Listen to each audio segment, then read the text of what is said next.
Across the board. تو اس لحاظ سے ہمیں کچھ نظر نہیں آ رہا.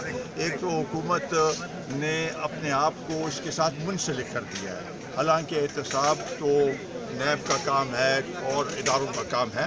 حکومت نے ان کو ساتھ اپنے آپ کو منسلک کیا، جس کی وجہ سے وہ سارا متنازع بن گیا ہے.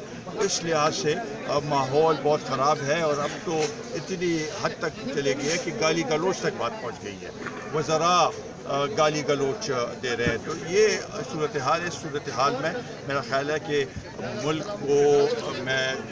کے جو اصل مسئلے ہیں اس کی طرف توجہ نہیں ہے، چاہے وہ اقتصادی صورتحال ہے، چاہے وہ ہماری فورن پالیسی ہے، چاہے افغانستان میں جو کچھ ہو رہا ہے، چاہے فاٹا کا مسئلہ ہے، چاہے پختونوں کی جو حقوق کی بات ہے، چاہے 18ویں ترمیم ہے، وہ سارے پس پشت رہ گئے ہیں.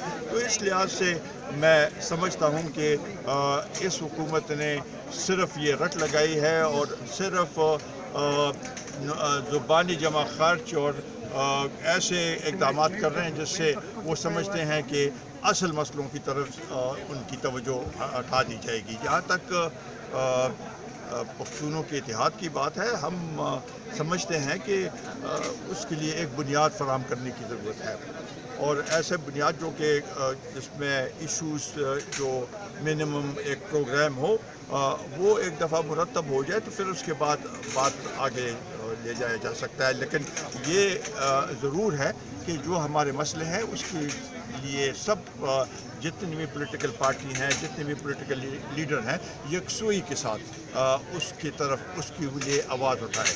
چاہے وہ ہمارے جو لوگ قتل ہوئے ہیں اور ان کے مقدمے ہیں اور ان کے اوپر کوئی پیش رفت نہیں ہو رہی، بلکہ یہاں تک کہ وہ ایک قاتل تو اب اس نے درخواست دی ہے عدالت کو کہ مجھے ECL سے ہٹایا جائے. تو یہ صورتحال یا چیک پوسٹوں کی صورتحال، یہ سب چیزیں جو ہیں یہ ہمارے لیے باعث تشویش ہے، اور اس کے لیے آواز اٹھانا ہر ایک پولیٹیکل پارٹی اور ہر ایک لیڈر کا فرض بنتا ہے. اور وہ یہ یکسویت آ جائے گی، یا گیانیت آ جائے گی تو اس کے بعد آگے بڑھا جا سکتا ہے.